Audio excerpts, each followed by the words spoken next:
Yo, what up, tube? Fuck. Yo, what up, YouTube? It's your boy back at it again. Today we're gonna do a little something different.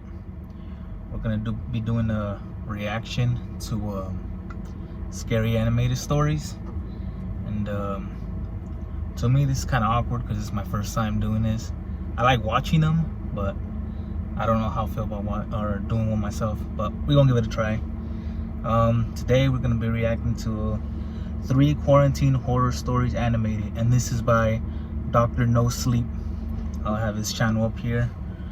The original video will be in the link down below, and let's just get to it. As you can see, I'm in my car because I got nowhere to do this. Oh shit. Alright. Ready? Let's go. Fuck, fail. Let's go.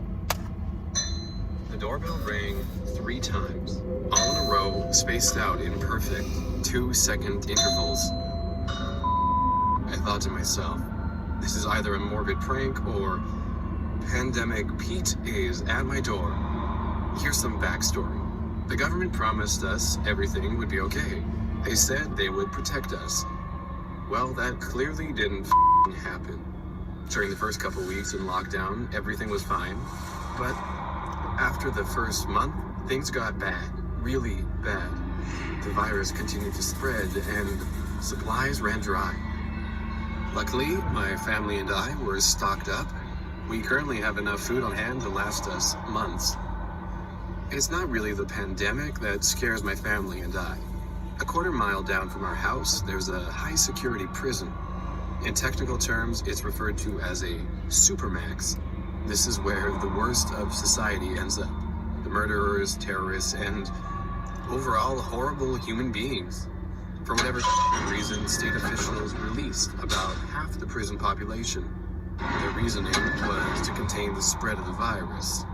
Now, how does releasing murderers on the street help contain the spread of the virus? Yeah, I don't know what they're smoking. Same. It's certainly not weed. Anyways, there must have been break-ins and killings all over my neighborhood. No surprise here. It is highly likely that all the killings are by the same person. They call him Pandemic Pete. They say he rings your doorbell 3 times and waits. If you don't answer, he comes straight in and kills everyone in the house. Fuck he you thinks it's mean? impolite if you ignore him. Now, if you answer, you've got a 50-50 shot. He either stares at you with his knife drawn and slowly walks away, or he proceeds to kill you and your entire family. According to survivors of Pandemic Pete, eye contact is a must. If you show fear, he will just kill you on the spot. Now, back to the present situation. I just heard my doorbell ring 3 times, and I am scared shitless. I'm about 20 feet from the front door, and it might as well feel like a million miles. I know Pandemic Pete is there, but... Okay, one thing, stop being a bitch. Second, you should already be prepared. Get a fucking knife, anything. You in your house, just grab anything to defend yourself. Why you gonna stand there empty-handed? I don't know if it's just a scary thing that people do stupid decisions. Can't even say that word. Decisions. I don't know. I don't know what it is. If it was me, I'd have been a bitch too, but I would have had something. I wouldn't stand there empty-handed, but you know, that's him. I'm frozen in terror. I glance at the door and see a huge shadow. I can't make any details out through the tempered glass, but the man is at least 6'6". I look at the clock. Damn. Not even a minute went by, but it feels like an eternity. I can't move a muscle in my body. I am paralyzed in shock. The giant shadow slowly fades away from my door. A huge sense of relief flows over me like a tidal wave. I can finally move my muscles now.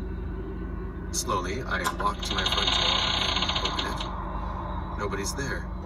I glance down at my welcome mat. My blood instantly drains from my face. What happened? There's a handwritten note. My name's on the front. It reads, You took way too long to answer the door. I will be back to kill you and your entire family. Sincerely, Pandemic Pete. P.S. Take your fate like a man tomorrow. Why is that funny to me? I don't know why that's funny.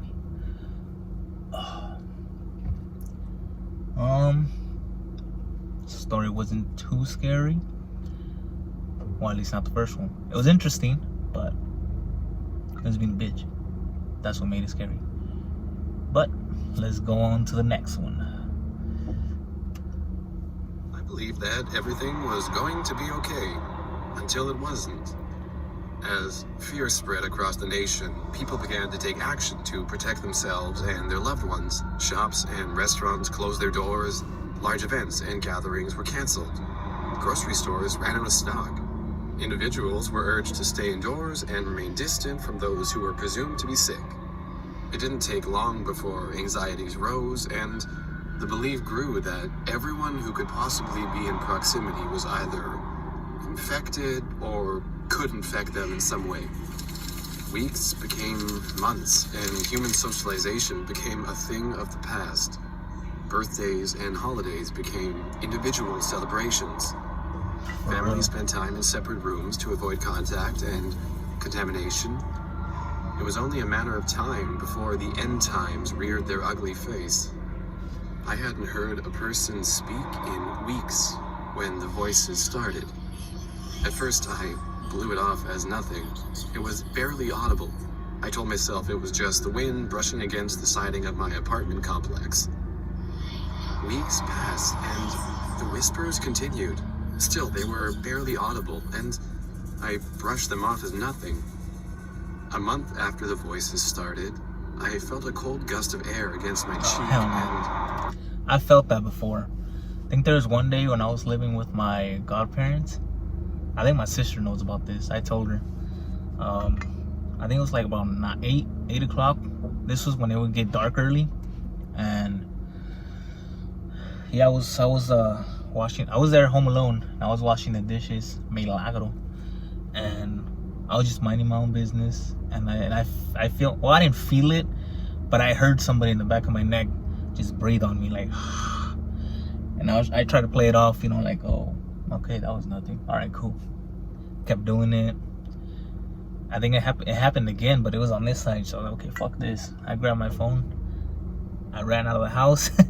And I waited for my sister outside to get back, or anybody, whoever got home first. But it just so happened that my sister got home first.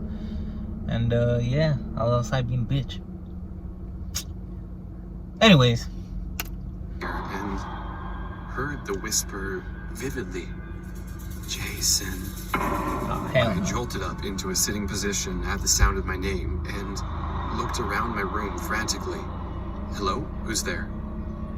There was no response.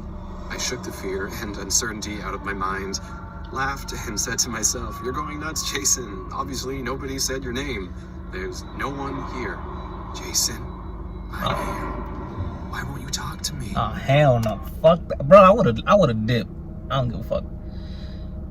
When I would've heard my name once, twice, I would've been out of there. Call me a bitch, I don't care. But I would've dipped. Jason, we just want to help you.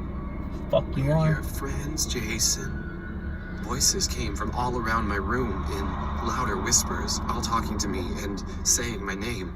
I jumped out of bed and ran for my living room. You can't run, Jason. It'll get you soon enough. I buried myself in the corner of my living room behind the couch, putting my head between my knees and covering my ears. That's not going to help, Jason. No, I shouted. You're not real. This isn't happening. Oh, we're real, Jason. We're as real as the virus swirling above your head, just waiting to attack. That's impossible, I replied. I've been safe. The virus can't be here. I've done everything. Really? Not safe enough. It's going to infect you, and slowly it will take you over. You're not safe. You need to save yourself, Jason. Go to the woods and find the stream. What? Go to the woods? if you listen to that, you just asking to get fucked up. That's just me. First of all, I wouldn't be nowhere near the fucking woods, but then again, I might just be a bitch. So if you go, you stupid. A large stone near some bushes by the stream. Walk into the water until you are covered and don't come back up. What? That's the only way you'll survive. Bro, what are you talking You about, have man? to do it. The voice replied in a guttural tone, the sound penetrating my mind and chilling me to the bones. I shivered at the sound. I sat quietly for a moment. One part of me knew this couldn't be happening, but the louder part was shouting at me to listen to the voice and do what it said. Oh, hell no. A few hours later, I stood at the shore of the stream, hidden deep in the woods. The trees were like walls around me. The woods were dark, except for a few slivers of light coming through cracks in the leaves' foundation. I stood staring at the water rippling in the slight breeze. Oh, shit. Okay. It was loading, my bad. Everything was silent around me. There was no one around. I found the heaviest rock I could find in a pile by the stream. Exactly where the voice said it would be. Carefully and slowly, I waded into the water. A voice inside my head told me to turn around. This was a bad idea. You But think? the other voices were louder and more convincing. I gave in to the voices, ignoring my own consciousness. Hey, that sound of that water's relaxing though. I don't know if you don't know, but I like that weird ass ASMR shit. Call me weird. I don't care. But that's relaxing. But you still stupid though. You're doing the right thing, Jason. The virus can't get you now. You're safe. Stupid ass. On the third week of the coronavirus outbreak, I had an unbelievably rude awakening. What? My wife and I had been on lockdown ever since the governor ordered everyone to shelter in place, which meant we kept inside our house and only received visitors when our online shipments of groceries arrived. Okay. It was around midnight. I could feel the bed move, like it always does when Sarah climbs out of it. Usually, she climbs back in after using the bathroom. But this time, there was no follow-up disturbance, and it awoke me completely. I could hear some activity down in the kitchen. Curious, I got into my robe and slippers and headed downstairs. I found her at the stove making a grilled cheese sandwich. Sarah, what's this? Sudden craving? She spun toward me and nearly jumped out of her slippers. I'd never seen her so spooked. She waved me closer. The grilled cheese isn't for me, she whispered. Is it for me? No, it's for our new house guest. My heart began thumping faster. What new house guest? Sarah peeked over my shoulder, scanning the dark dining room at my back. The third floor. The third floor was our son's old room. He was a freshman at college now. During Thomas's high school years, we rarely went up there. It was such a stench-ridden pigsty. As was the attached bathroom, we both avoided the third floor. Is it Thomas? I thought the university told everyone to shelter in place. It's not Thomas. Would you grab the pickles and pour some milk? Not what the fuck? Pickles with milk? I like pickles, but with milk? What the fuck you mean? It's a weird ass combination.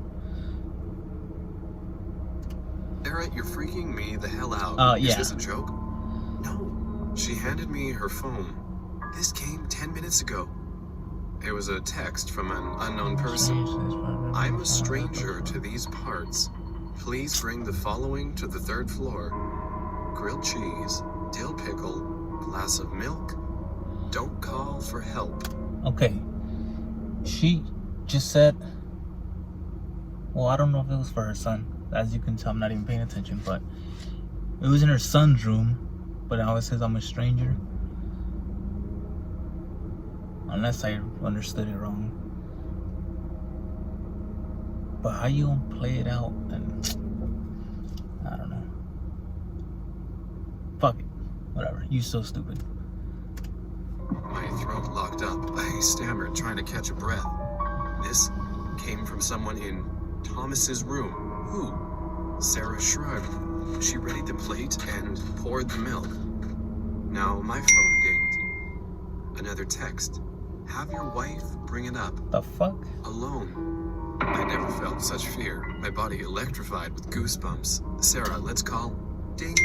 Another text. Don't call. I'll gut you both before police arrive. Bring me my midnight snack now. The My fuck? shaky hands gave the plate to Sarah. Pickles and milk. That's a weird ass combination.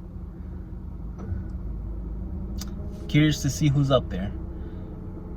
Should take a weapon or some shit. But you know, this is a scary story. You know they're not gonna do it. So, Lego. I accompanied her upstairs and then waited on her at the landing. She set the plate down and hurried back to me. We retreated to our bed and sat pensively, listening for sounds overhead. The upstairs door squeaked open and then clicked shut. Then nothing, not even a peep from a loose floorboard. Ding. The sound of the incoming text made us both spasm in terror. We read it together. Breakfast at 9. French toast, bacon, orange juice. Sleep well. Bitch, you better get up and do that shit yourself. Shit. That's what I would have said. Thanks for watching. Don't forget to subscribe and turn notifications on to stay tuned for new videos. And check us out on Spotify by clicking the link in the channel art. I'm gonna do that. Alright. Neither of those were scary, but they were interesting. It's most likely... The second one was creepy. But the other two, they were interesting, but... I don't know. Fucking hot in here. I don't know if you ever could hear the AC.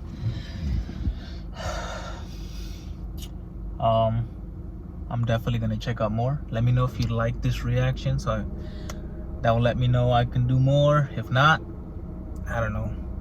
Like I said, it feels weird. This is my first one, and I like watching these. I wanted to try it out for myself.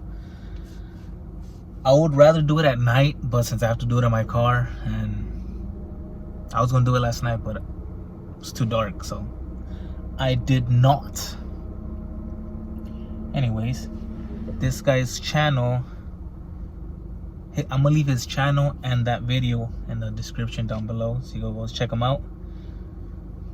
Let me see, let me click on his channel so you can know what it looks like. There it is. Dr. No Sleep Animations. I've already watched these two. I've watched this one with my girlfriend. She liked it. Damn, my fucking hand's shaking. I had to hold the laptop. The struggle was real. My next one's probably gonna be this one. 3 Airbnb horror stories animated. I might do it right now. Or this dark web one. I don't know. Like I said, let me know if you like this reaction. I would like to do more. Probably, you know, get some snacks on my fat ass. You know, I got the double chin going on. Anyways, let me know if you like it, and I will see you guys on the next one. Later.